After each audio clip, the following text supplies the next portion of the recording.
Hello and welcome to the Life Lessons podcast number 2. Yeah, part 2. Part 2, where I two. learned how to get wax out of carpet, but also how to ruin an iron and how to burn What? carpet. I did not expect this turn so quickly in the story. Basically, what happens, I googled how to get the wax out of the carpet that I spilled last podcast. Yeah. Basically, what you do is you put a towel on, like a tea towel or something on the floor, and you iron it, and then the wax gets absorbed into the towel. Right. It's okay. really good at getting rid of it. And I was like, oh, there's only a little bit left. Maybe I don't need the towel. So I just start raw fucking ironing the carpet, and then that's how you get burnt carpet. You just start singeing the carpet, and then you look at the iron, it's just covered in carpet bristles. But now I know how to get carpet bristles off an iron. How do you get bristles off? Elbow grease. Yeah, fair enough. Yeah. We learned a lot. We learned why not to move candles while they're lit. We learned how to get wax out of carpet, and we learned how to clean irons. It doesn't matter how well lit it is. Don't move a candle. Yeah. Anyway, wow. I was gonna be like, "What have you been playing this week?" But I've only been playing Fortnite. And Fortnite only. I've only been playing Guild Wars 2. Yeah. But I will say I did get my I got unlocked my Deadeye specialization for my thief. So which the stealing. What does that mean? Just a different class, basically. You know, you have the special. What does the Deadeye do? You snipe from a distance. So is it like Deadeye in Red Dead Redemption? Yeah. Okay. You snipe from it replaces your steel with Deadeye's mark, which is like a long range steel, basically. But also you do more damage to your mark until it dies or you run out of time. It's pretty good. Wait, so you said this was for the thief? Yeah. You have guns. You always had guns for the thief. You had pistols right. before, but now you get a rifle, which is basically a sniper rifle. Okay. So I've gone for dual dagger rifle, basically. So when I get up and close and personal, I can dodge, and then I can stay at a distance and go into stealth all the time. It's pretty good, actually. Would recommend.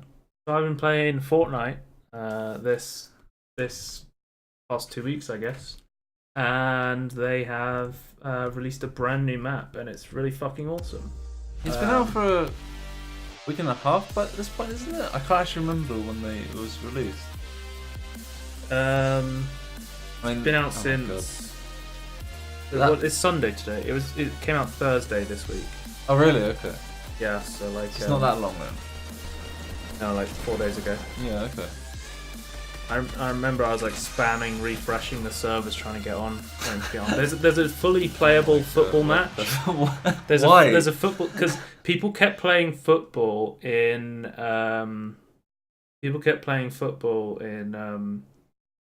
Pleasant Park. Okay. There's this giant football pitch, and they kept building wood all around it to stop the ball going out. So they were like, "Why don't we just make a football, pitch an indoor one?" And you could kick the ball when it goes in the goal. It fireworks go off, and I don't know what this thumbnail. Roblox admin trolling ODers. Don't even want to click on it. Anyway, I feel like you do. But what? Yeah, the ball goes in and then it resets. It goes to the scoreboard. Fireworks go off, and then the first to 5 wins. Okay. Me and Dave played a game. What do you get when you win? I won.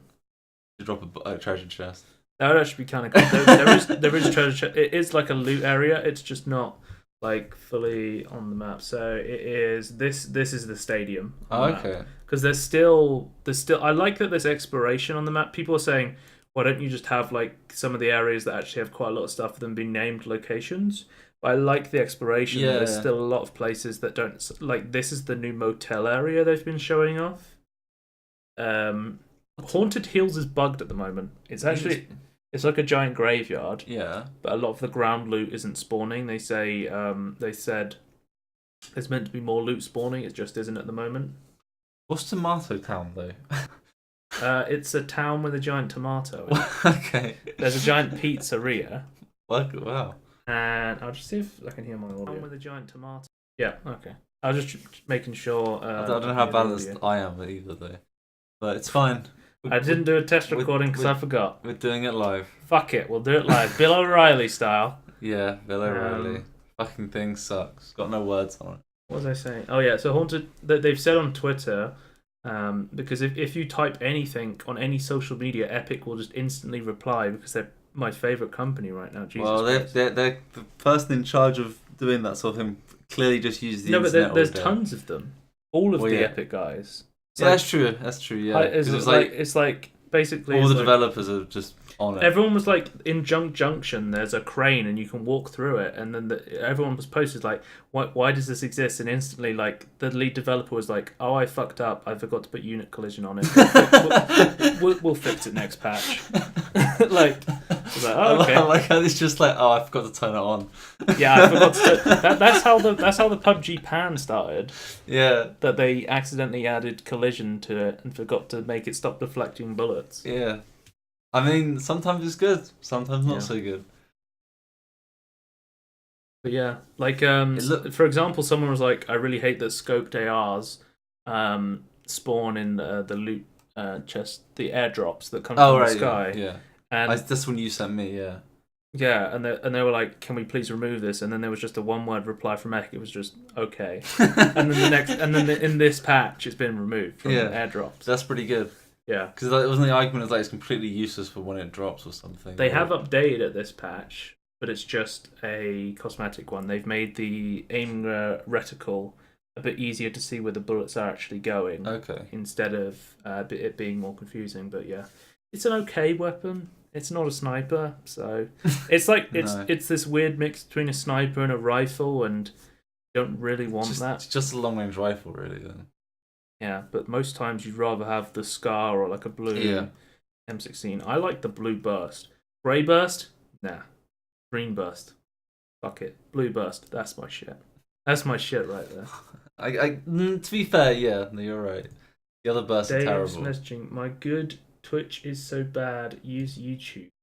I think Dave's saying that the stream's bad, but Dave also steals his neighbour's Wi-Fi. You sure you want to dox him like that? Apparently, he spoke to the woman that lived there, and she knows about it, and she's okay with it. But he doesn't know if the husband, or whoever lives there knows about it. Oh dear. Scuffed Wi-Fi. I mean, the only advice I can give you, Dave, is if you try to turn down the quality, because sometimes that can fuck up. Yeah. Message. That's a bit. I feel like you could be a little bit more diplomatic with that message, Joe. No, okay. I told him he could watch the VOD. That's true. If he wants to be alive, though. He did say the experience wouldn't be the same. Yeah, being it's live. not the same. This is the old map. This is the old It's map. crazy. Yeah, it's crazy how different. Because this doesn't even have like salty. There's a town here that's named. Is that still Anarchy Acres? Is it called something else now? No, it's still Salty Springs is like named. This is like the beta map. Yeah. But yeah, that's the old map, and the problem was there was a bunch of stuff west, and people would always go like here, and then you go to Pleasant, and there's just nothing, and Gracie, nothing, which I kind of liked because I like my favorite drop before this map update came out was Greasy Grove. You just went here, and you could just grab all this loot, and then you'd hit like this, which is the Tree of Life. There's a random chest underneath it. Okay. And you wouldn't have too much congestion here, where the bunch of people to the west. Now the east side is like super death. Tilted Towers is probably the place I think most people die at now. That is the what, really? That is the clusterfuck city. I thought it was going to be Shifty Shafts. The Shifty Shafts is literally like just tunnels of mines, and it's very close to each other. But no, Tilted Towers. It's people getting tilted in Tilted Towers. Yeah, there's like but there's one really tall tower, and people call it Trump Tower. What? I don't know why. I mean, Trump Tower is just a tall tower, I guess. It's a well-known tower. Yeah. But yeah, people go in there and people die, basically. Okay. Everybody dies. So what is it? It's just a town? Tilted Towers? The cool thing about Tilted Towers is even though it's not like a massive city. It's quite big. It's quite big. The interesting thing about it is it's a very vertical city. So there's lots of tall buildings with lots of layers. They're like Tilted Towers is like ogres and onions. Yeah, I saw that coming. Yeah, I saw that coming. What? They smell really bad? They make you cry? No. They got layers. Well, I mean, they might in this case. It tilts you when you die. Yeah. So whenever I get angry, I got to go Salty Springs, and then I go Tilted Towers. The naming system is brilliant. I was like the Maya. Yeah. Is it the Moisty Maya? Am I reading that correctly? Is that how you... Dave says, gotta have to watch late. Twitch won't even play right now. And did you name it Christmas? Oh, wait. What is this stream even called? Oh, yeah, it is called the Inbetween Podcast Christmas Special right now. Because the last one we did was the Inbetween Podcast Christmas Special. Right, Inbetween Podcast change it up. CES Special. Or Life Lessons. CES Special and Life Lessons. You have like a random character at the end of that. Is that an exclamation mark? That's an exclamation mark because we're fucking hyped. Dave was actually right because the stream we did after the Christmas one was on YouTube because Twitch was broken. Yeah, by the time we wanted to stream, they broke. We people currently streaming were fine, but people Yeah. newly trying to stream were fucked. The stream keys were like broken. Yeah. So we were like, well, we might as well. Up YouTube, which took a while actually. The interesting thing is they've added way more density to this map.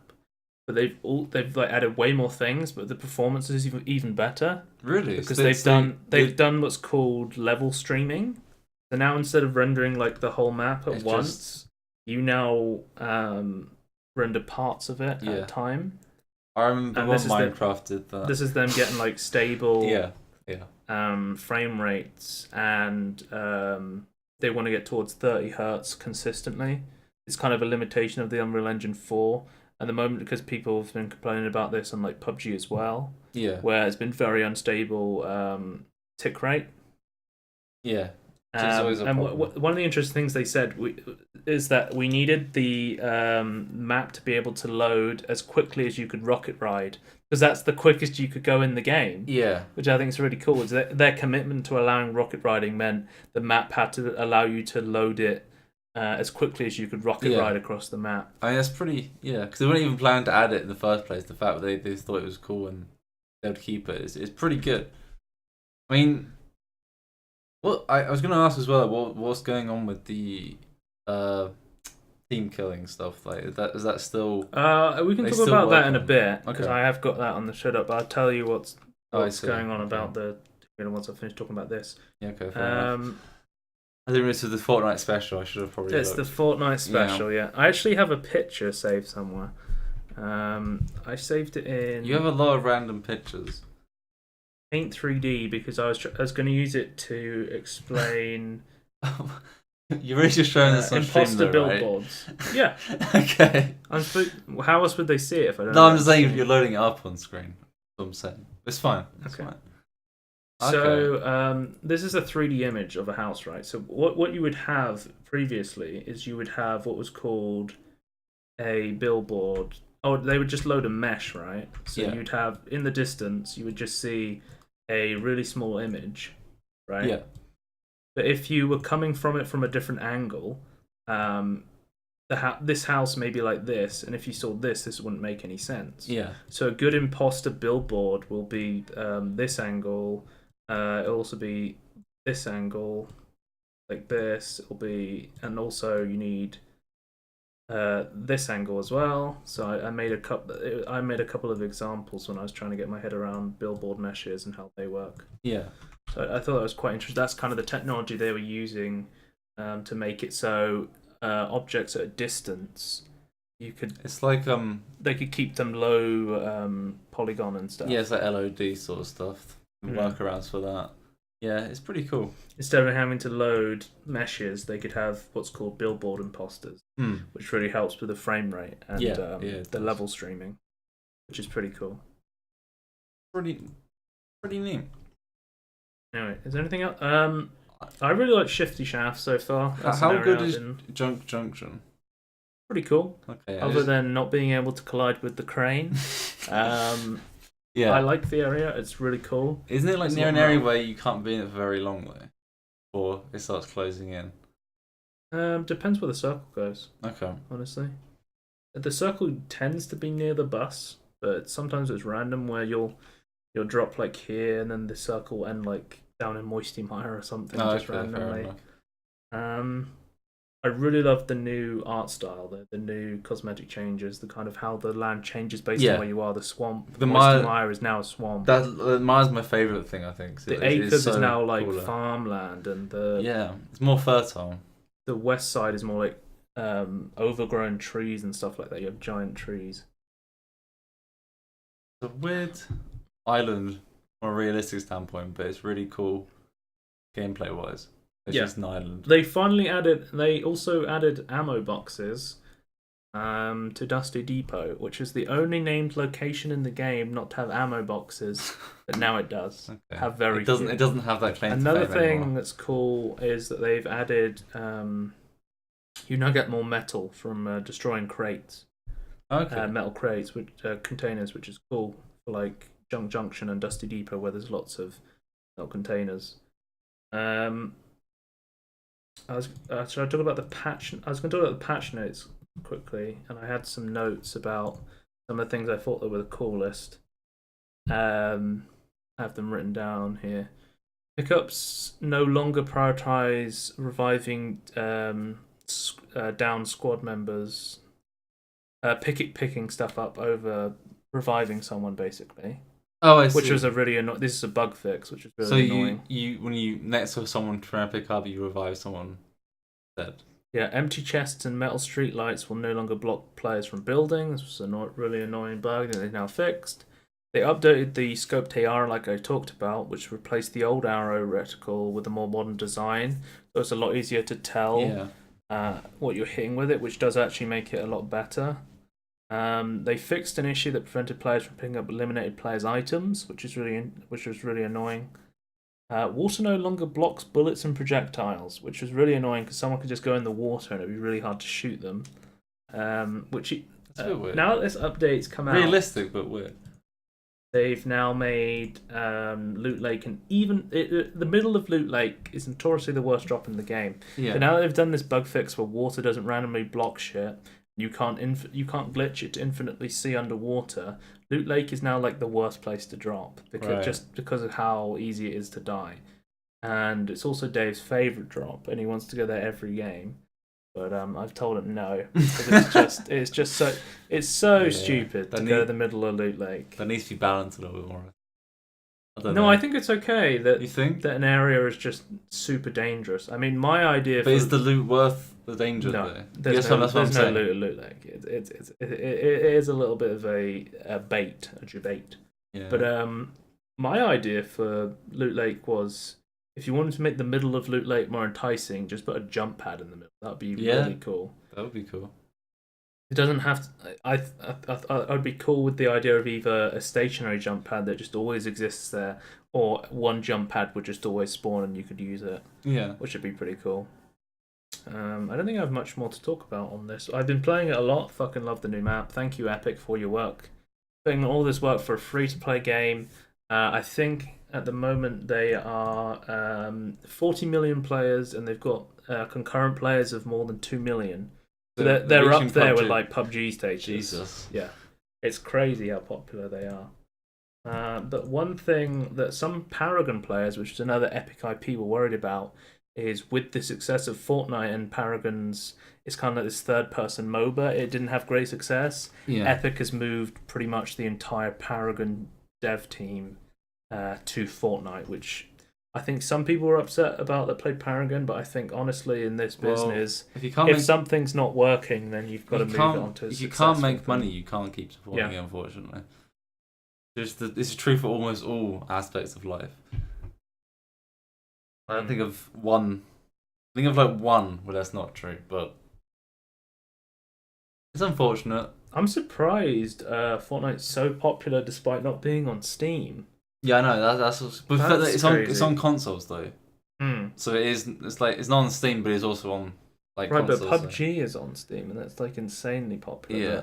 The fact that they can get such high numbers of people playing on PC. I guess it's just how free to plays work. Of PC, not on Steam. Yeah. Like I remember when it came out and they were like, "Oh, it's only on the Epic Games Store." I was like, "This is gonna bite them in the bum later in the line." But apparently not. No, it's just that good and it's that popular. Yeah. So I'm getting baited by Stardew Valley. The Stardew Valley engagement. Yeah, I don't know. What? I don't know what it is. It's clickbait. I think Sure. that's all I've got to talk about for the new PUBG maps. Not PUBG, Fortnite now. But speaking of PUBG, PUBG have said they won't region lock China, but they will bring new ping limits to help prevent cross-region matchmaking. So if you don't know, recently there was a huge outcry from the American community of PUBG because a lot of cheaters are in China and they're choosing to play on the American servers, and then they're using hacks, and then they're killing people on there with hacks, and it's very annoying. And people wanted to region lock China, their PUBG region, so they couldn't play on any servers but China. Yeah. And Brendan Green said in an announcement, basically, I don't want to region lock China to stop people who are friends playing together, but we will introduce ping limits to stop people with really high ping breaking the game, basically. Like, right, yeah. You can with very low tick rate servers, which PUBG currently has, Yeah. because of the limitations of the Unreal Engine 4. Someone with 300 ping, if they shoot you on their screen and you're behind a wall on your screen in actual real time with low ping, the shot can still register. There's like 3 different perspectives that you have to. No one knows what's really going on other than the server. And it's all determined by how good the tick rate is and what ping they allow. I know H1Z1 actually limits pings between regions already. Okay. They already have a ping limiter. They're just doing something similar then. So Tencent, the Chinese overlords, as I've dubbed them. The 50-cent knockoff. Yeah. 10 cent, the 50-cent knockoffs. I haven't got this up yet, but Tencent has helped the Chinese police arrest 120 PUBG cheat makers. Wait, arrest? Yes. So what? PUBG is committed to shutting down Chinese cheaters. Okay. Chinese cheat makers. We saw recently World of Warcraft against the German cheat maker Bossland. Yeah. They beat them in a court, and there was like 10 million at least or something. Yeah, just forced them to not be able to form their company together. Is really what they wanted. Yeah. I don't think they wanted the money somehow. Who has 10 But million? basically, Baolai, the anti-cheat service that's on PUBG, recently announced that the vast majority of the 7,000 cheats it bans every day are actually from China. So there's a huge problem from specifically China, and this is why we have like the outcry from the community of regional. I'm hoping the ping lock can maybe stop this, but I'll have to see how this goes because I don't know. I think PUBG is popular enough to get away with doing stupid shit for a very long time. If I've seen the history of very popular games doing like not listening to their community but continuing to exist just through sheer popularity, like look at League of Legends for like 6 years. They just did not listen to their community at all, and then recently they fixed it. Just out of the blue. What is this? What have they fixed recently? It's crazy. Within like the past year or so, they fixed like almost all of the memes about the League of Legends. Like, it's not a bug; it's a feature. They fixed a lot of bugs. They said they would never add sandbox mode, a place where you could practice using skills and stuff, because they didn't want it to be a requirement to play ranked or anything. Yeah, which is a pretty stupid reason not to add a sandbox mode to help people practice in one of the most competitive games in the world. If we add this, it would force people to use it. They added a sandbox mode. There's a bunch of stuff they've done recently. They added a replay mode, which they said that's been like on the Riot Please list forever. So just the last year they've done all of this. Pretty much. That's crazy. But I think. I from what I've seen in interviews with Brendan Green, he seems like a pretty nice guy. And from the interviews, like on the HG podcast when I watched him, he was saying like we want to fix the server issues. We want to have higher tick rate, but you can't just throw money at servers and expect them to exist. And I believe him because Yeah, absolutely. You know, Unreal themselves, the people who make Unreal Engine 4 have said we're like limited to what we can do on the systems. Yeah. And throwing money at it isn't going to help. It's going to take a lot of dedicated work and finding the right people who are going to help you over time.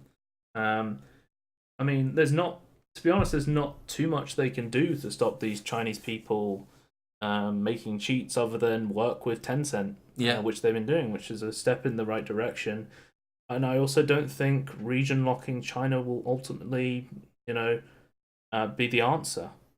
No, well, I agree with him when it's like, well, if you do have a friend in China you want to play with, if you get rid of that. I mean, if you and a friend can go through the Great Chinese Firewall, and play with each other, that's more power to you. Yeah. I mean, there's been a lot of, especially in like the private WoW community, there's been a lot of talk of region lock China. They're all gold sellers, and I've heard accounts of people who've made very good friends with Chinese players who just wanted to, play on the private servers because a lot of them are based in America and Europe.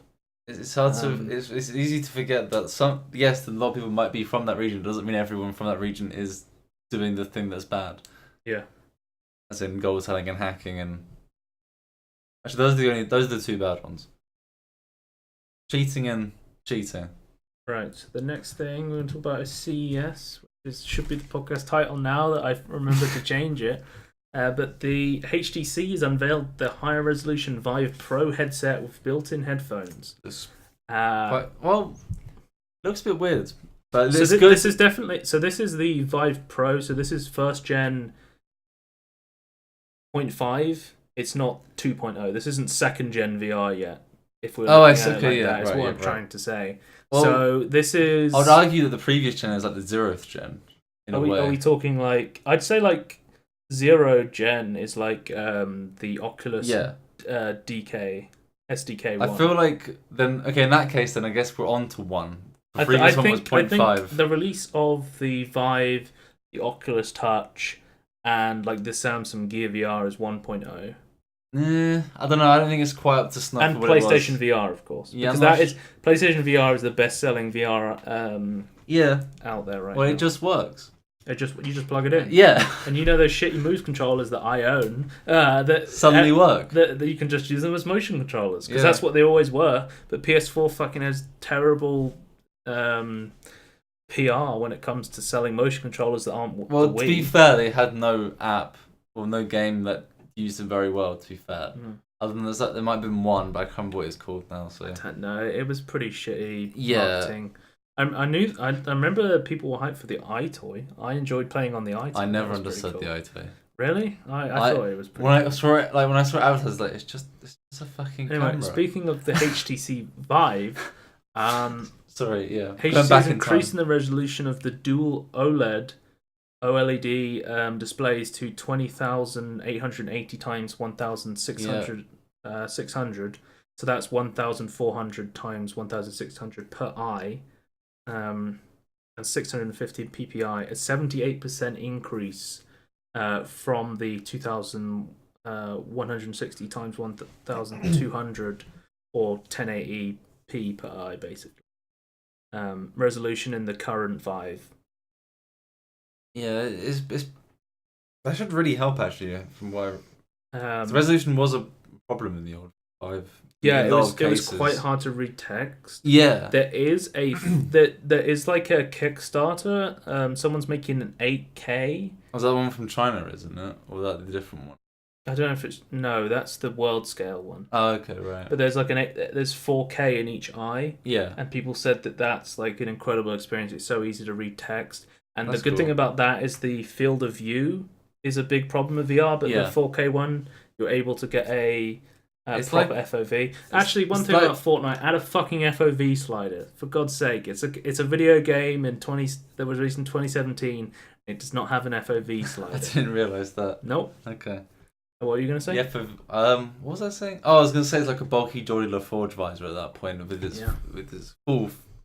It doesn't cause you great pain to wear it though. To be fair, he had no eyes, and he had to have like connections into his brain, which you don't have to do with the Vive, luckily. My dad keeps watching the Orville, which is like the Seth MacFarlane like Star Trek thing, and I'm like, he keeps saying, I'm not sure if it's meant to be funny or serious. And I'm like, why are you still watching it? And he's like, it's I don't know.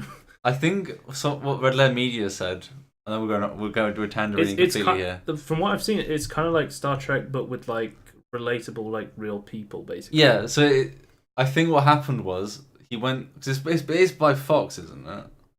Yeah, I believe. I think Seth MacFarlane went to them and went, I'm going to make this funny Star Trek thing. Because he does like Family Guy. Yeah, so I think he said, I'm going to make this funny Star Trek thing, but he didn't want it to be completely funny. But so every now and again he's like, oh shit, it's meant to be funny. I'm selling this to be funny. It's kind of like Star Trek fan fiction for Seth MacFarlane, but with relatable characters. Yeah. Because I think everyone said that the characters are pretty good. Anyway, the current Vive HTC has also redesigned the Vive's Pro head strap and added built-in headphones for high-quality 3D. You remember we talked about Steam. The Steam was making Steam audio for like a 3D soundscape audio software. So the Vive built-in headphones are going to have. That's the one with the quote there. Is pretty. They're going to have built-in 3D Steam audio. Yeah. And the HTC Vive Pro is also it's backwards compatible with the base stations that come from the first gen Vive. Basically. Right. You can have up to 4 base stations, which you only come with 2 with the original one. So I was kind of confused by that. But I guess you can. I think you can add more to increase tracking. That's why I assumed that you needed at least 2, right? And then you could then get more to be more precise. HTC says the current Vive will remain on sale throughout 2018. So if you want to pick up the current Vive, it's probably going to go quite cheap when this hits the market. It is inferior compared to the new one. Yeah, but it's going to be way cheaper. Yeah, that's true. Because I think the Vive at the moment still costs around 500 quid or something. HTC Vive. I thought they dropped that quite a bit recently, though. Is that not? It's still quite expensive. It's like £650 if you get it from Amazon. With everything, to be fair. But yeah. I mean, there's only 3 left in stock, Joe. You get it while it's hot. You get Ritchie Plank, Everest, and Google Tilt Brush. Google Tilt Brush is actually. That's probably. Do you have to buy it now, though? Yeah. Okay. So it was free. Yeah. In the beginning, but now you have to buy it. I mean, it is. Andy bought it. Yeah, it is fantastic. It is worth buying. Oh, Daniel got a Super Hot VR on really? Vive, and he played it. And he said it's fantastic. It looks really fantastic. Good. So. I'm going to be excited to try that one out next time I go around his new house. But yeah, I think the Vive's going to be really cheap. You remember when I showed you the Icy and the Steam Link bundle. It made like the Steam Link cost 99p. Yeah. I think they're trying to throughout 2018. I think the Vive is going to be really cheap. So if you want to pick up first gen VR technology, I think it's going to go down a lot if you want to get in. Yeah. If you're someone who wants to wait for the next gen, I probably wouldn't get the Vive Pro. I'd probably just wait for the next one. Honestly, because I don't think this is big enough of an upgrade to make it worth it unless you're really into VR. Plus, it's going to need slightly better technical specs, I think, as well, right? Because of the higher resolution. It's going to need a better, beefier PC to play it. They're also making an official wireless adapter. So there's been unofficial wireless adapters for the Vive through the DisplayLink and TPcast have made unofficial ones. But the official one is going to have Intel's Y-Gig technology, right? Which will operate in the 60 gigahertz coming this summer, expected to last around 2 hours of battery, based on how long the DisplayLink and the TPcast were kind of. That's not going. Actually, no, I was going to say that isn't that long, but that's kind of how long you want to be in VR for, to be honest. I mean, some like people who maybe want to stream VR for like 8 hours, like someone who's like streaming VR chat. Maybe you get a couple of those and you just switch between, like hot switch between them, right? Well, I personally didn't find the cable too bad though. Another solution I saw is what you do is basically you nail hooks into the ceiling so you can kind of move around with the thing above you. But the thing is, when you use the Vive, you kind of just know where the cable is, and you kind of naturally move around. I've never tripped up the cable. When I was using it when your brother brought it around here, so I didn't have to move out of the way. I didn't trip over it. I tripped over non-existent things in VR, in the VR world, but I never actually tripped over the cable itself. So personally, I don't think I would. I don't have a problem with the cable at all. So.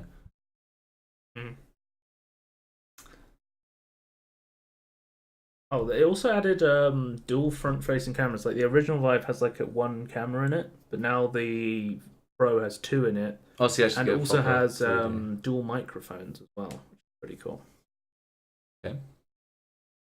So that's making use of, so you can, because you can see that, you can set it so you can like see like through the VR world. So yeah, makes you actually have stereoscopic. You put up the menu, screen. You can use the like the webcams in the front to see where you are basically in the world. So before it was just doing like a flat screen, but now it's actually going to do like stereoscopic vision of the world. Yeah, hopefully. And I assume the two microphones is also for stereoscopic sound for the new theme audio.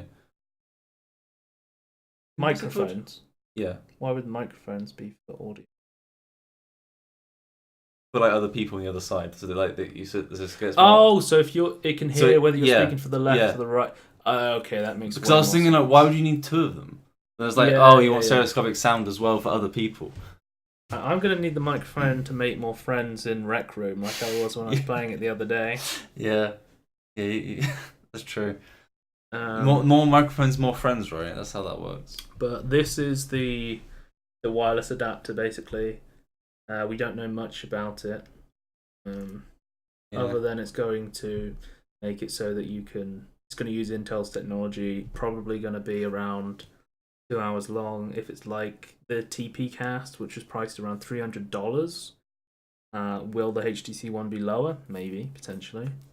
Yeah, I think it's also going to work with the new Vive Pro. So I think VR enthusiasts, maybe they'll get a Vive Pro with a wireless adapter, but I don't know. It's really sketchy to market to such a niche market of people who haven't got into VR and are willing to put a lot of money into new VR technology after seeing kind of what the marketplace for VR currently is.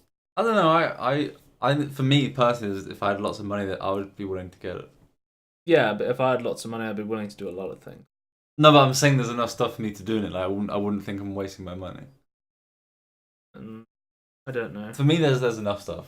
But you got to think about it as like the average consumer. If you're going from like paycheck to paycheck and you only have enough money to spend on a few things, I don't think you'd spend it on a very expensive, slightly upgraded Vive. Absolutely. If you could especially if you could just get the Vive. Oh yeah. For the one it's going to go down in price. Yeah, for those people, you should wait until the current Vive goes down in price and get that. For sure. I mean, if you're an enthusiast, you might just want to wait for an 8K. Yeah, I was gonna say like headset. The people who've already coming out. The people who've already got the current VR, you might want to wait until the next one because then, as you say, it's a bigger jump of technology. Speaking of technology, this will be the last thing we talk about from CES. What I thought was quite interesting was Nvidia's building its first monitor technology. It's a 65-inch, 120 Hz, 4K G-Sync monitor that they're gonna have to different partners. I think they're giving one to like Asus and Acer, and they're all gonna build their own kind of stand off the technology they have. So is this OLED as well, or is this? I'm not. I thought G-Sync stuff could only be OLED, but I'm not actually. Can it? I've no idea. I'm not a very tech person when it comes to screens. So what OLED means basically is old TVs or LCDs are like using each individual pixel that gets light up that's RGB. Oh yeah. Is they're all LEDs and they need a backlight, and then OLED doesn't need a backlight. No, so they're darker. They're each individually lit, and they can be way thinner. I thought because of the way it works, because of the it's just based upon voltages per pixel, that you can only way to do the. I don't know. You'd have to. This is trying to bridge the gap basically between couch gaming and PC gaming.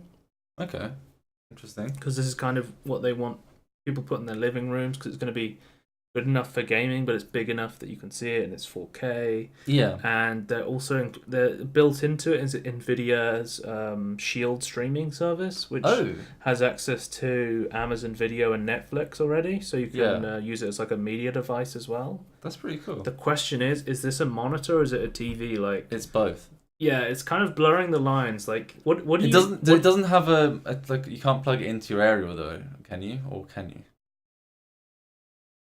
Because it seems to me they're just going for like the streaming service sort of route, and then the other side just being a screen and a monitor. I don't know. What do you think of gaming in the lounge with a big high refresh rate monitor? Kind of like the idea of the Steam Link, the Nvidia Shield. I think I would use it, but not as like all the time though. That makes sense. Does that make sense? Like, for me, I'd like have it like the screen in the corner, and then you have like sometimes you put it on the big screen depending on what you're playing. If you don't understand what G-Sync is, if you're listening, it's basically variable refresh rate. Yeah. So it can change the refresh rate on the fly to reduce screen tearing. The only problem with G-Sync is it's way more expensive than FreeSync, which is the AMD version. But you need an AMD card to get use out of it. Yeah. Pretty much every monitor that comes out these days has FreeSync in it, like my Asus MG278Q monitor. Is that what it's called? Yeah, it's written down there. Full name. Wow, it's written on the sticker on the monitor. It reminds me. It reminds me of the Michelin Web thing of how they get the naming scheme. They just have a board and they just get a guy on a piece of string. So this is like 144 hertz, 1440p monitor, but pretty much all monitors these days come with FreeSync, but you have to pay like an extra like £100 or £200 just to get G-Sync in like a lot of monitors. Like it's quite a cost premium to get G-Sync on your monitor, which is the big problem with G-Sync. This is going to be incredibly expensive then. Oh, no doubt. Yeah. The problem is with 4K at the moment is high refresh rates, super expensive. What else was I going to say? G-Sync, super expensive. Yeah. So building something like this is going to be super expensive, and then you're going to have to mark it up a lot to sell it, basically. Yeah. So this thing's probably going to be, I would say, at least £1,000, at least. That's pretty ridiculous. That is crazy. Okay. And I got my 1440p 144 hertz monitor, and that was around £350 on sale. Okay. You can buy a console with that. That is crazy. Okay. I never realized. That's just the problem with 4K right now. Yeah, I never realized how expensive it was. If you want a 4K monitor right now, you kind of have to sit with the low refresh rate, or you can kind of get a lower resolution, high refresh rate monitor. It's hard to do both at the moment. But this is trying to bridge the gap because it's 4K, it's 120 hertz, which most people are fine with, which is pretty cool. And it's built by Nvidia, who's never made monitors before, so they do now. Monitors / TVs. So I thought this was really interesting. Yeah. It's definitely gonna want to see how much this thing costs, because it's probably gonna put a hole in your fucking life, not just your wallet. Why do you say your life? Because if you bought this, you'd probably need a second mortgage. Money left. Yeah. Second mortgage for this TV. No price points as of now, but I'm guessing it's super expensive. Next thing we'll talk about is there was Nintendo Direct Mini. I'm not going to show the video because I don't want to get copyright striked, as we always do by Nintendo. I think the little picture of Mario is enough. I'll cover it. I was trying to cover it with my hand. Basically, one thing they're doing is they're releasing Donkey Kong Country Tropical Freeze on Nintendo Switch. One of the things people are complaining about is now a lot of Nintendo games these days have what's called easy mode, where they're adding Funky Kong, and basically Funky Kong is basically the easy mode, so he just like surfs across the levels and he can't die, basically. And they've added people get very upset by easy mode, a lot of like elitists. They don't have to use it. Like people on comment, what's it called? Comment Idiocracy, or what's the Jim Sterling show where he reads hardcore gamer. Yeah, it's like Aristocracy or something. I was like, I can look it up because we have access to Google. Jim Sterling. But no, but I agree with him. Is like, why is having like if Dark Souls had an easy Why mode, Dark Souls does not have a fucking easy mode? it's like even if Dark Souls did, it wouldn't make it a lesser experience. If you don't want to use it, don't fucking use it. It's that simple. It's been a while since he's done like a proper one, isn't it? He's not a hardcore video maker. Isn't it just like comment aristocracy or something? Yeah, probably. No, Comment crackcracy. Commentcracy. I didn't know how to say that word. I was in Cambridge yesterday and they have a Tesla show. The Tesla car looks really cool. Just off a tangent. My next neighbour has a Tesla. Does he actually? Yeah. They're making an affordable one, and they said the price for it was going to be $35,000. I will say now, he said that the range is crap in winter. Yeah. Okay. Like absolute crap. But speaking of Nintendo, if you want to watch the Nintendo Direct Mini, it's like their little treehouse show, but it's like a mini version of it basically. And there's a bunch of like Nintendo news. Next topic would be Nintendo's been smoking crack. I can't show the video. I really wish I could, but basically Nintendo. They went. We love origami. We love boxes. We're gonna make. I really wish I could show you this video. Please, you please go to Nintendo's channel? Can you just like go to like one image, like just like go halfway? It's really risky if you'll get copyright striked. What, for an image? Yes, Nintendo's That's fun. copyright That's all we ID need. is insane. Hang on, I can I do the? Do I have the transformative content, Peter? I think I took it off. Why did you take it off? Because I never thought we'd need it. We always need it. I can find it. Hang on. Okay, Talk about the cardboard, Tony, while I find this image. Okay. I'm a bit dubious about the cardboard, right? Because I don't understand. There we go, transformative content. It's weird because the actual image I can't see that, but over there, right? Okay, fair enough. No, but it's like I'm a bit dubious about it because you don't hear the actual sounds in the advertisement. They add like externals, like they add sounds in post editing. Basically, apparently, all the cardboard that Nintendo's going to give you is going to be free. You can just order it basically. Right. All the designs and stuff are free. You just have to print it yourself. I think that's how it works. Let me look it up. It's very confusing, but my point I'm trying to make is though, right? For this particular one, the keyboard, I don't understand how it's going to have the feedback because it's using like rubber bands or like something springy to like, have the feedback. From my understanding, it's like IR technology. Yeah. So when you hit it, it sends a signal to the Switch that plays a sound. But in the video, they add sound effects afterwards. I don't know how. That's just to hype it up. Exactly, but I'm saying Nintendo are hype men. I'm saying like I'm just imagining like, removing those sounds, how stupid it would be, and I'm not sold on it yet. It looks cool. I'll give them that. I think the fishing game. That's a Michael game right there. Yeah, I want to get that for Michael. Actually, no. If Callum has a Switch and we can get Michael to test the fishing game. Like the normal cardboard they're just giving away, but if you want to get like the robot kit, you need like $80 for like all the parts, which is like fair enough. Basically. Yeah, I'm gonna need to see more before I'm sold. I mean, it's a cool idea, I guess. The problem is, I think people are overreacting, and they're like, "I need to remember to take this off at some point." But they're overreacting like the Toy-Con variety kit is like $70. People are overreacting because they're like, "Oh, you're paying for cardboard, and who is this for? I'm not going to buy this." Well, no, it's intricately printed and cut out cardboard with other components. It's not. I think if you're going, "Oh, who is this for? This is shit," it's not meant for you. No. This is definitely meant for kids, basically. Meant for. I don't think it's just for kids, but I think it's meant for like. I think this is a type of crafting. And I think this is gaming. meant for people who are interested. In building things from their own imagination and using the Switch to see what they can do. And if that's what Nintendo wants to do, they can do. One thing I will say about Nintendo, which is really confusing, was like I think Miyamoto said in an interview, it's like we only hire people whose hobbies don't include video gaming. People who aren't actually usually programmers. They try to hire people who aren't too invested in gaming because they can do crazy out of the box things like make cardboard robots, VR. That's stupid.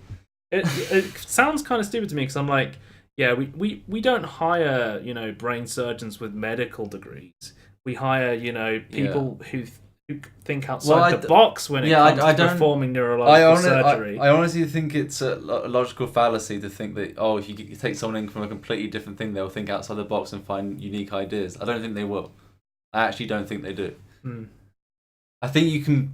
I think you can bring ideas from other genres. That's fine. I wrote down VR was smoking. I wrote down Nintendo was smoking crack.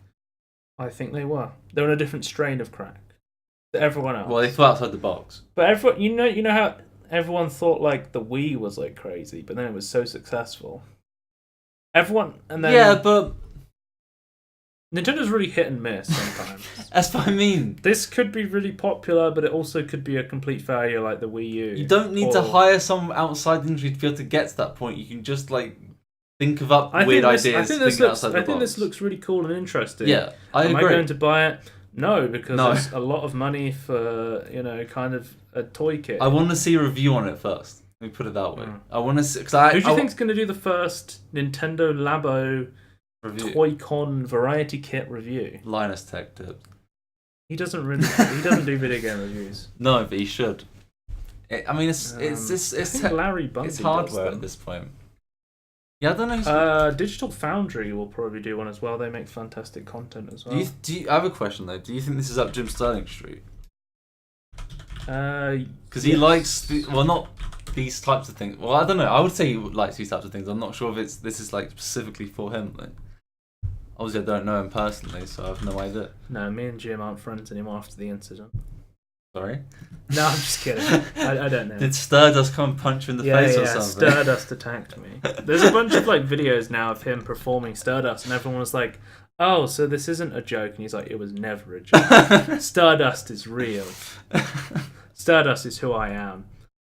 So now to the infuriating topic of the podcast, which is there's now an RGB gaming chair to complete your RGB addiction. You know those racing chairs that they sell as gaming chairs. The jury's still out whether they're worth the money. I am personally not convinced. If somebody was out there wanted to convince me, I'd be open to talking to you. But honestly, I'm the same boat as you. I'm not convinced that they really benefit you in any way. I say I want to believe, but I don't believe you yet.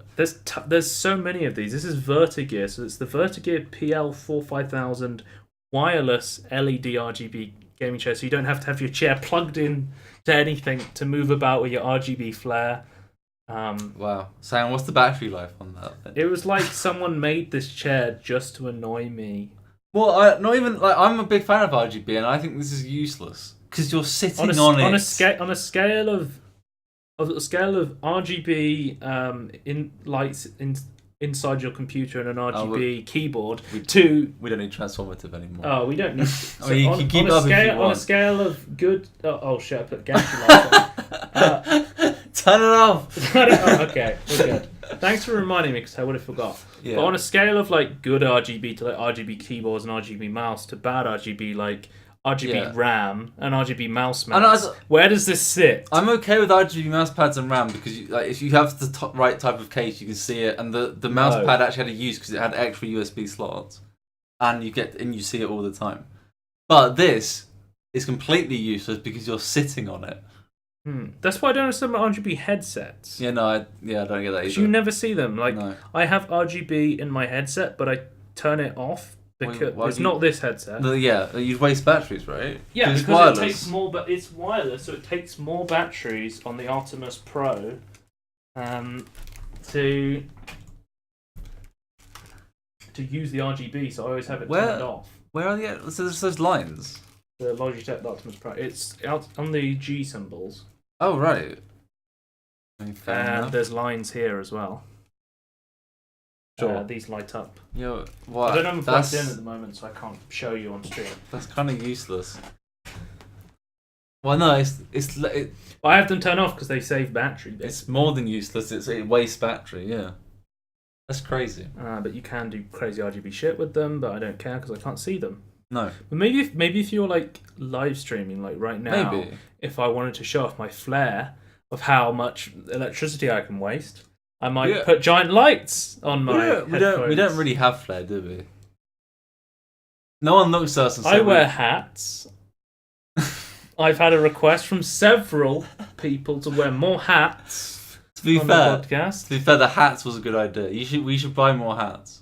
Yeah, I need next time I go around Daniel's, he has a head crab from Half-Life 2 plush hat, and it looks like it's eating your head.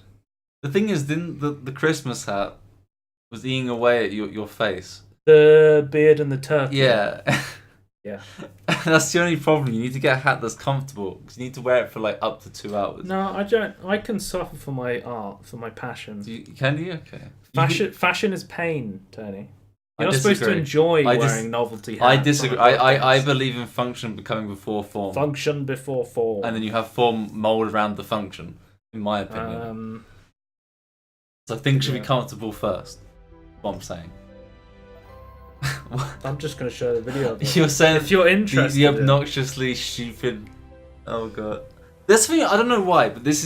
I find this I think really obnoxious. I think people already put like LED strips on there.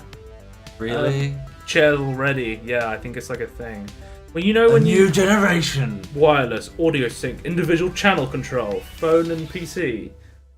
Because people already wear those fucking cat headphones and like the light up headphones.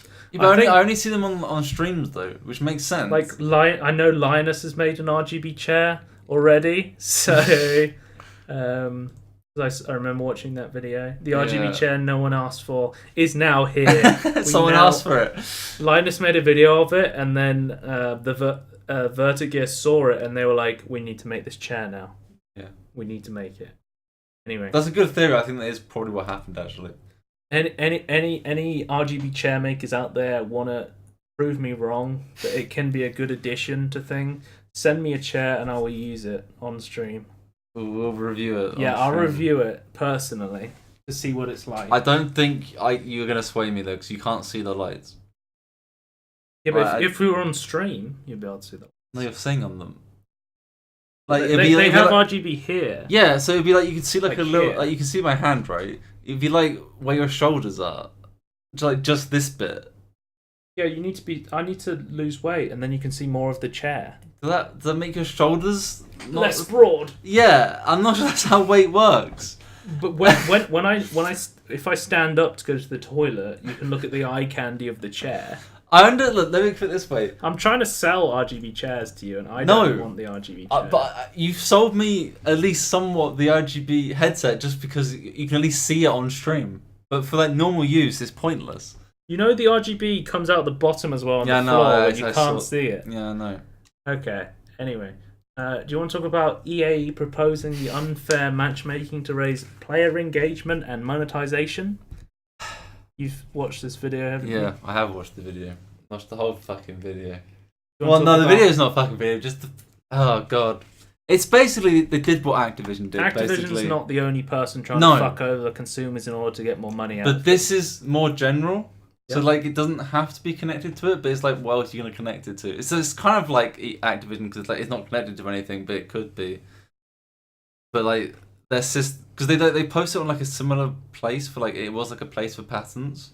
So it's like, and they're like they basically post up there and like they're like explaining it like like it's like an actual like scientific report of how it's gonna work. It's like it's gonna be great at making money. And you're like really EA? I don't know. That seems stupid to me. So obviously, this is Jim showing off like this is what Activision's been doing. You can watch people open loot boxes now, which we talked about before, which is a thing. So stupid. Is it? It's Charles Xavier. Yeah, he's making the reference. I actually watched the new Logan film. They added it to Sky Movies. So I thought it was really good. Actually, no, I do know that. Actually, they did it. I was looking into Now TV. I was like, they added Logan. Oddly, they added Logan and Logan Black and White. Yeah, you can watch the director's cut, which is the entirety of Logan in black and white. I could see it working. I think there was also a cut of Mad Max entirely in black and white as well. Have you seen the new Mad Max film? Yeah, I've seen Fury Road. Yeah, I thought it was amazing. It is amazing. I think the colours make it even better. I don't think I can see it in black and white. I don't know. I think for an artistic point, I wouldn't. I think it would actually be kind of cool to see it again in black and white. I guess I don't know. I'm the thing is though, I'm as I said, I think either last time or the time before, like more about the colours. Mm. Anyway, back to this. It is like effectively the same thing as Activision's one, but it's like. But funny pictures. It's just like way more general and like it doesn't have to be connected to it. So it's like it's not about it, like to be fair, it's not about loot boxes or making money. Technically, it's about keeping the player playing and not giving up. Mm. So oddly, if you it's not about fair matchmaking, matching you against people with similar skills. No. About so oddly, you'd think like if you kept winning, you'd have a higher retention. Yeah. According to this, you have slightly lower than if you have 3 draws, win, lose, win, lose. It's like that has the highest retention because if you have win, lose, you're like, oh, I want to keep trying to play and trying to win. Get you to a 50% win rate, basically. So this isn't really. So to be fair to them, I will take back this statement in a second. Right. But to be fair to them, this isn't about making money in loot boxes. It's just about keeping people playing so they can make money later. However, but there's definitely. Later in the thing, they specifically say this will be great for making money and making them spend more money. Yeah, because what you're doing is you're keeping the player playing the game. Yeah. And as they play the you game, can keep advertising they're that going to shit. want to purchase microtransactions, basically. Yeah. So at the moment, this is where Jim was saying like Crash Bandicoot did the same thing. If you kept failing, it would make it slightly easier for you. Which I still think it should be a system you should be able to turn off, even in the single player games. I don't actually mind because I don't mind it, but I think easy mode like Simpsons Hit and Run. You know, but you can't had a feature where if you failed a mission too many times, it gave you the option to skip the level. Yeah, no, that's fine. But this doesn't give the option. This will just do it for you. I'm like okay with them adding the option to play the game you want. Yeah, to play. I agree that it should be an option, but it's not an option in Crash Bandicoot. It just does it for you if you keep playing. But I know for some people like they want the same difficulty. They want to overcome it eventually. They want the ability to improve, not to be handed it on a plate. So I think it's a good system, but I think it should be turned off in the difficulty settings, or maybe even on the fly.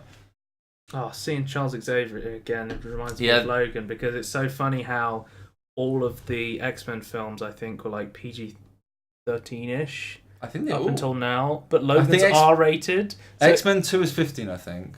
Right, but then this one is the first R-rated one. It's the first R-rated one, so it's so funny to see Padgett just go, "Oh, fuck off, Logan!" Because again, he's shouting at lilies again.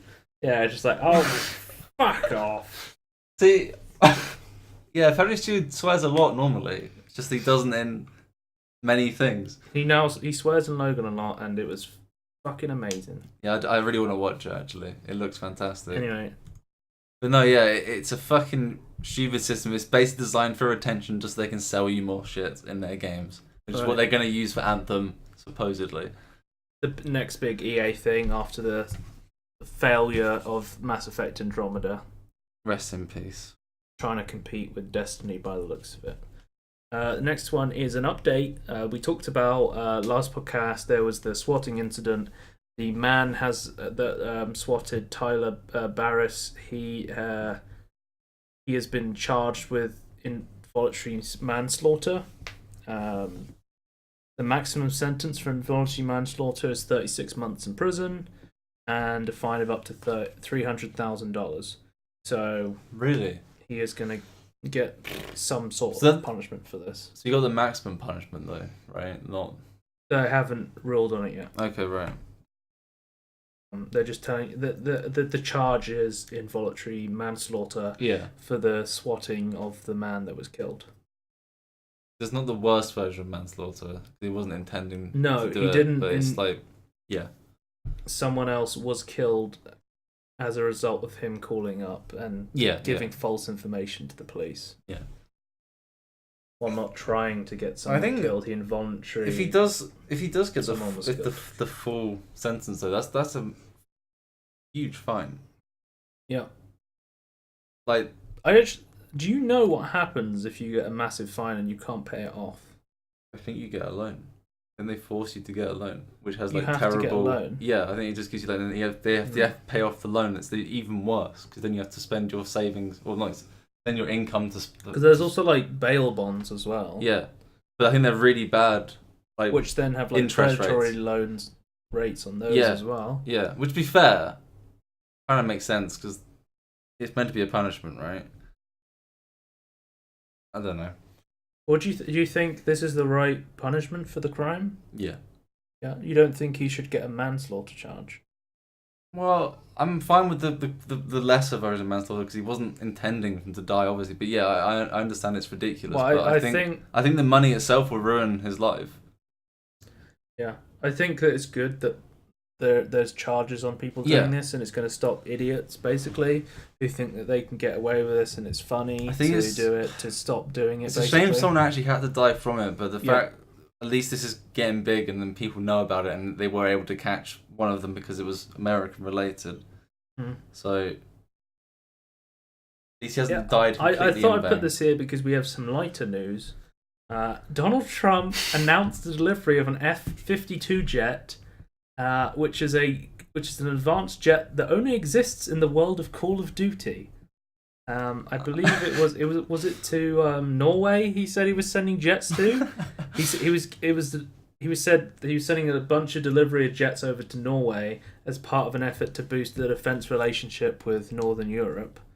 And he said in November we started delivering the first F-52 and F-35 fighters jets. But the F-52s don't exist outside of the fictional game Call of Duty. So I don't know how the hell that got into there. Apparently the Washington Post said the White House is not responding to requests for comment on the issue, nor to the question about Trump being a Call of Duty fan. What version was he meant to say, though, is what I'm confused about. I don't know much about it. I don't know much about... Can't remember. They say it was more likely the president misheard that we have a total of 52 being sent rather than a F-52. Yeah, so they're sending 52 F-35s. As they've delivered a number of them already ahead of schedule. Either that, it says in this article, either that or he's a big fan of the band behind the 1989 hit Love Shack, or the B-52 bombers from which they're named. Yeah, maybe. And I swear they were making a plane that has like 50 in its name, though. Fighter jet gameplay.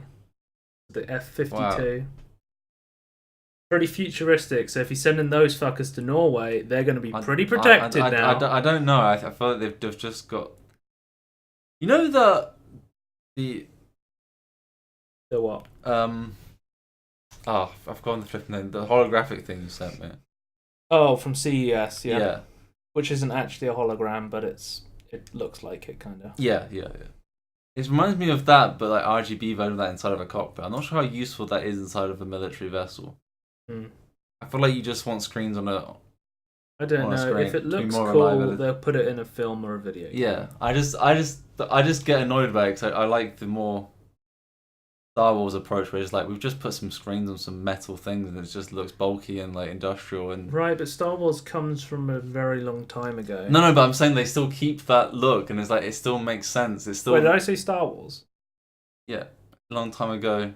In a galaxy far away. It was made a long time ago. You're saying George comes from a different galaxy? No. Saying he's Jar Jar Binks or whatever. Yeah. I'm so upset they removed that deleted scene where Jar Jar Binks dies really early in The Phantom Menace. Yeah. Anyway. They should have kept it. Next piece of topic is as our resident Peter Molyneux, the third best Peter Molyneux podcast, sources say Microsoft plans to bring Fable back. There's going to be a Fable return. And apparently Peter Molyneux isn't involved, unfortunately. Over at 22 Cans. Well, we have information that Peter Molyneux does want in on it. We'll have to wait for the Peter Molyneux tweet later on to see what else is going to be said about that. Yeah. But yeah. I don't know. I don't know what I feel about this actually. Cause I remember the last one. The menu system was this the last one? Menu system. You press start and you had to like walk around in the menu system. Yeah.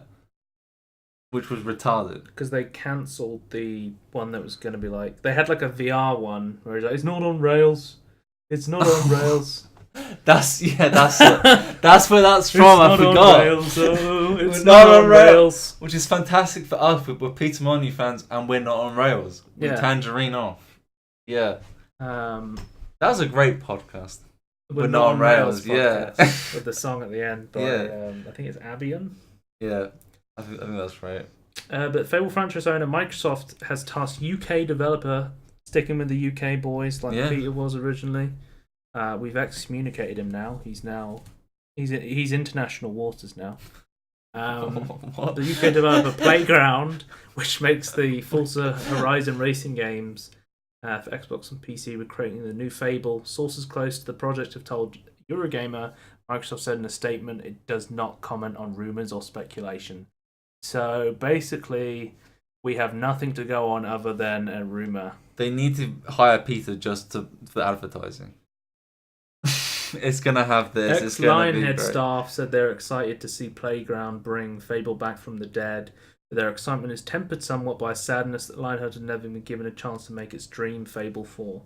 Mm. Do you remember that Fable game that was at E3 and it looked really weird and we never saw it? What was it called? I don't remember. I'll look it up. Cancelled Fable game. I can't remember what's weird about it now though. It just Fable Legends. It was the cancelled one. Other than, what was weird about it? Like, they showed something about it. It was just weird. Anyway, the big news here is that our boy Peter, he's not going to be involved in this one. So unfortunately, we can't shit post about Peter ruining another Fable game by adding retarded shit. I wonder if there'll be the Temple of Scorn though. Yeah, I'm hoping they add. Which my name is not named after. It just No. happened to exist. Oh, definitely, isn't it? It's like a different version Yeah, of it's Scorn. Skorn, and the person who did the soundtrack is Danny Elfman, the lead singer of Oingo Boingo, which you may know from such smash hits as good.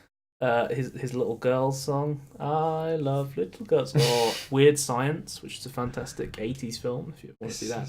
He does like a lot of themes songs. He does really He weird does like songs he does like the Simpsons Yeah. theme song and all that stuff. Maybe we'll see Danny Elfman do the soundtrack for the new Fable. He does catchy songs game. though. Yeah. Even if they're weird. So I think this is one of the final topics. I'll just check quickly. Second to last, Platinum Games is making a new ARPG, Grand Blue Fantasy Project RE Link. So looks like Platinum's making another ARPG, which is going to be interesting to see. To show you some footage, you don't really get to see that much. When you say ARPG, you mean like a JRPG with the weird action RPG, JRPG When I mechanics? say RPG, I mean like a hack and slash. Yeah. RPG. It's like a weird like hybrid between action. People were saying like and- it's the first Platinum game to have a female protagonist that's wearing clothes. I'm sure that will change. Yeah. You'll take them off. The first female protagonist out of Japan to be wearing full clothes. It's actually a woman in a full suit of armor instead of wearing like No, that's a happened. bikini That's happened for before. battle armor. That's happened before. When? I've watched something Yeah, that's like piss happened off. before. I don't remember what it was called. It wasn't memorable. Mysteriously, it happened, but I don't have any evidence, and I forgot about it. And I was drinking very heavily. She may or may not have been wearing clothes. I don't know. I was taking Why- a couple of sips of the old brandy, and I was browsing Reddit, You mean and I found a video of a I- JRPG, and the woman was wearing clothes. Goddammit! in university in first year, we had like a mass. When we had a mass lecture, we had this guy. Yeah. It's like, I know when you go home and you drink some sherry and you think about math problems. It's like, it became a local meme basically. And you know what? I don't like alcohol, but sherry sounds the best. Just the way it gets talked about. It's like just taking sips of sherry, sitting on your leather chair. I hate beer, but apparently there's a group of people called super tasters who have like more taste buds than regular people, and they taste food more, Yeah. and they're more likely to not like beer. And I think that's Yeah. because the more taste buds you have, the more you realise beer tastes like shit. Well, that's the thing though. A lot of alcohol stuff is like you have to drink it enough to get rid of the taste of the bad Get part. used The taste. to the taste. Yeah, because It's the same thing with hot food. it's the same with smells though as well. Like you get used to a smell and it disappears. Then you can then smell other Choice stuff. in gameplay as well. So I mean, this. It just looks like a normal ARPG. Okay, fair enough. I just some of But the it's platinum. some of the stuff looked a little JRPG-esque, but it might just be the camera angle. To be fair, They were the just way you're at the attacking. beginning. They just showed like the game. They're like walking around the engine basically. They're just showing like a cool looking scene, I guess. To be fair, this kind of looks Final Fantasy, actually. this plays a lot like Black Desert Online. BDO. Yeah, that's like the sounds as well, like are very similar. Whereas like JRB, Yeah. yeah. No, I'm talking about the hit sounds and like the smashing. You've got like the woman in full armor. You've got like the lolly character. You've got the men. The what character? The lolly character. Look, I'm sorry? she's right there. I don't understand what you're saying. What are those There's words? always like a small girl in every like Oh Japanese yeah, game. no. Even in Black Desert Online, they have like the small character. You don't know what that word means? No, I never heard of it. Oh, before. don't Google it. You'll get arrested. You don't get arrested. No, just don't. If you're listening, don't Google that word. Well, I don't even know how you'd even spell it. To be fair. Don't spell it. It's fine. Great. We're getting great advice. Don't go to prison, kids. Don't go to prison, kids. Yeah.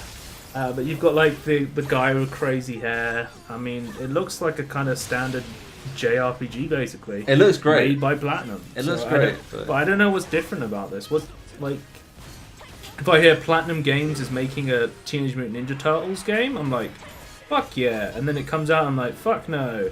But at least I'm interested. Like they're doing something different. I'm interested in But this. what's interesting about this game that differentiates it from other JRPGs, other than it's got the Platinum tag on it, which recently has been kind of hit and miss. No. The combat in this looks fantastic to me enough by itself, to be honest, compared to other ones. It looks just crazy. I don't know. I'm interested in it. I'll look into it when it comes out. Yeah. Okay. But you're right. It could be shit. So the final topic is YouTube. So recently, YouTube put out blog posts where they're saying they want the best for content creators. Now they're making changes to the partner program. So, you need 4,000 hours watched in the last 12 months. Which is a lot of hours. 1K subs and 10,000 channel views before you're even able to monetize your videos. So we're fucked. We've never monetized the podcast. No, I'm saying we're never going to be able to. My personal channel has monetization. I think I've made about £1, but not anymore. You can't take it out of your Google AdSense account until you make about £50. I think it's a similar system on Twitch as well with affiliate and partnership. You have to make around like £50 before you can pull it out of your Twitch account. Why have we got lights? I forgot to turn them off. I was using them as like transformative. Yeah, transformative content. We are transformative content. We're not on rails. We're not on rails. No. Some people are like, yeah, this is good. This is going to stop ISIS execution videos getting monetized. Some people are like, this doesn't really affect anyone because the cost of AdSense that you're getting from these small channels is the cost of like a burger from McDonald's. I agree. Was it Jim Stone that said this? Is like it gets rid of the monetary incentive to keep doing it, so the smaller people don't have incentive to keep going. And like this is definitely going to fuck over a lot of small channels that were. It makes rich people, the big channels, richer, and then the smaller channels fucked over. People were saying like, oh, if you want to be big on YouTube, you don't do it for the money. You do it because you love it and you keep doing it. But even the small incentive is enough to keep doing it. One thing I'm saying is, if you put all your money into making a successful YouTube, if you put it into it because you love it, if you had monetization, you get a little bit out of it. Yeah, you would to help you pay for your hobby. You would have that feedback. It's like, oh, I'm doing good because I'm getting this much money. Like you'd have a direct feedback. And also, how do you expect anyone to understand how to not get fucked over by demonetization if they've never had monetizations until they become a bigger channel? Yeah. And that's going to like hinder them even more now that they don't know how to get around the awful piss-coloured demonetization symbol on all their videos. How the fuck was the ISIS... As a growing channel. How the fuck was the ISIS execution video even getting money in the first place? I mean, it's more of a... It's like when we were talking about earlier with PUBG, it's like you're region locking low channels, basically. Yeah. You know, when they were saying like you shouldn't cut off an entire country because there's a few bad apples. Yeah. You should make a better system. You should have a better system to catch them. Yeah. Because their entire excuse was this will get rid of the bad actors. It's like, what if Keemstar says something retarded and like goes after him, like doxes a load of people? He's technically monetized. This doesn't catch him whatsoever. So how is this catching bad actors? I'm not saying Keemstar's ain't done anything recently. I'm just using him as an example, hypothetically. Yeah. I think he's banned on Twitch now. Again. He Really? got unbanned. He got unbanned. He's somehow banned again. Yeah. What did he do? I don't know, but apparently he was being paid to live stream. Like Twitch pays some of the big guys to keep live streaming on Twitch, and they're like their partnership agreement or something. Right. Okay. I don't know. I'm not on the inside of the Twitch money wall. No, I'm not. I'm not either. But anyway, do you have anything else to say about this before we end? I feel like I had something else, but no, I don't. Just fucking YouTube. I like Captain Disillusion's tweet. It's like, yeah, I'm gonna ban everyone who doesn't have meet these requirements when watching my videos to somehow improve. If you don't have at least 100,000 followers on Twitter, I'm blocking you from Twitter. Yeah. You can no longer comment on any of my posts. And this will somehow improve the community. Yeah. You got me. I guess if you're a small content creator starting out, get fucked. What's us? YouTube, get fucked.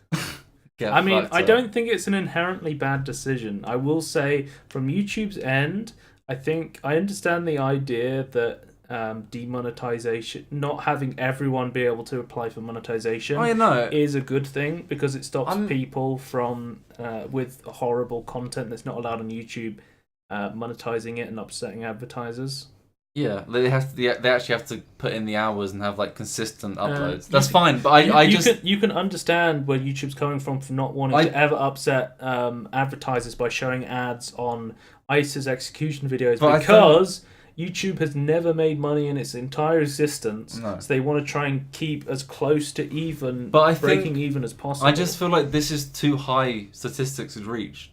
Before you, I think you need monetary incentive earlier. This is the point where you can actually make a little bit of money through YouTube. Yeah. I don't know. I think it fucks over. Like, it's going to keep the rich people getting richer. They don't want new channels. It's going to keep the rich people, and it's going to stop newer people channels who can put their money back into their channel to build it even more. Yeah, I think I understand what they're trying to do with it, but it's trying to make money from it. Basically, I can see both sides from it. I don't think it's an inherently bad decision, but you know what they say, like, I think it's just too the path to evil is paved with good intentions. Yeah, I honestly think though, if you just toned it down a little bit, because that is crazy, like 4,000 hours is crazy for anyone starting out. The thing is, again, you know how YouTube fucks over animations because of the 10-minute rule. This is going to fuck over animators even more. I didn't even think about that. If you're making short form content on YouTube, this is really going to screw you over. So if you're a new anime, you're even fucked the normal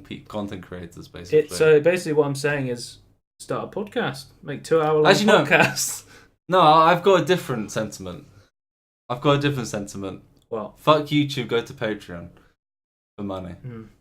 But isn't it a shame where you used to be able to make a living off YouTube through advertising on your own content? Yeah. You now have to get support from third-party system. Third-party system where other people watch you directly. Where other people have to opt in to helping you. Which can be very hard. Adblock YouTube, support people on Patreon. There we go. That's my sentiment. Well, I wouldn't say no. Adblock YouTube because that's. You don't want to shit where you eat, right? You don't want to that's true. If you want to continue being on YouTube, you can. Well, you don't want to fuck over YouTube. Well, if you get ads, I think YouTube as a platform is pretty fantastic. I'll say this though, it also has one of the best video systems out there. Yeah, if you get ads on someone that you know does not make money off of it, block it then. Yes. Because that's effectively the same fuck you straight back at them that this changes. So. Like, YouTube doesn't have YouTube Red in anywhere outside of like the US. So yeah, because there's no way I could possibly support people without having to watch ads anyway. Because Jim's video about this, he said that he has YouTube Red and he doesn't get adverts anyway. But this is because YouTube Red removes adverts. But this is definitely a direct response to the PewDiePie situation. ISIS videos having ads on them. How does this help with the PewDiePie Logan situation? Paul having his Suicide Forest. But how does this help monetized? This stops Actually, that doesn't. No, it doesn't. You're right. This still allows all of the Jimmy Kimmel videos on trending to have all of their ads monetized on talking about tragedies in Las Vegas. This is literally only to make so they can make more money from the smaller amount of people instead of trying to support the lower people to try and make it up bigger. Oh, Dave sent me a message saying he watched our Toontown Spotlight and he said he was disappointed we didn't mention Who Framed Roger Rabbit. I'm sorry about that. It's a fantastic film. Probably one of the best animated films out there. Blending like one of the, animation and real life. Isn't it video. one of the last films to do that as well? There's a Captain Christian video on it if you want to watch that. It's quite interesting. I highly recommend. I think any of the videos on his channel. I have not heard from him for like a year though. Where has he been? It's only been a few months. Really? I haven't heard. Well, from him I say so a few months. long. It's been like 5 months. Sometimes there's like really good content creators that just like disappear. Like there's another one called Idiotech. Yeah. Who used to make really good videos, but recently he had a tragedy and his father passed away recently. He used to make some of the really high quality, high production value kind of short form reviews that were really good. Yeah. So I'd be interested to see him come back, but I mean, I don't know how many subscribers or views these guys get, because they could get fucked over by the monetization system. That's what I mean. It's like the content is actually good and not just like. There's tons of channels on YouTube that I watch that have under 100,000 subscribers that I think make really good content that deserves to be monetized. Yeah, and then they're not going to get money to incentivize them to make get more subscribers. So. Right, because honestly, this change doesn't make a lot of difference to us personally, because we don't care about money. We don't monetize the podcast anyway. We weren't planning to. We're not even close to making money. I think if you want to do YouTube, you do, or make any creative content, you don't do it because you're trying to make money. You do it because you love it, and that's why we do it. It's a passion. But imagine if we got like £2.50 every week or something from it. Like, wouldn't you want? I feel like I personally would want to do it even more, even though like it doesn't add anything. Like, it tells me that it's successful, it's working because people are watching it. This completely removes that, and it's like completely fucking that over. Like, yes, it's not worth it. Yes, it's not real money, in all honesty, that you can use. But it's like, oh, I'm getting money. Like, it's still something. Do you want to do Tony's wish list this week? No, I think we're good. I had it set up and everything. I haven't added anything recently that I want to talk about. Actually, no. Okay, I'll go off it then. So the Peter Molydeux tweet this week is, "Hey, at Microsoft Games, I heard you given #Fable 4 to another studio. Would you let me hang out at the new studio sometime to share some ideas, please? Free of charge. I'll cover the travel costs too." Just sounds like Peter Molyneux really wants to, put his input on the new Fable. Yeah, I like one of the comments was like, "Why would I let you back in, you idiot?" Is like, you do realize this is a parody account, right? This is Peter Molyneux, not Peter Molyneux, who, by the way, follows Peter Molyneux. They follow each other. Yeah, it's they're crazy. mutuals. It's really difficult to figure out which one's which. You can't remember how you spell his name. Or as I call him, Peter Molyneux.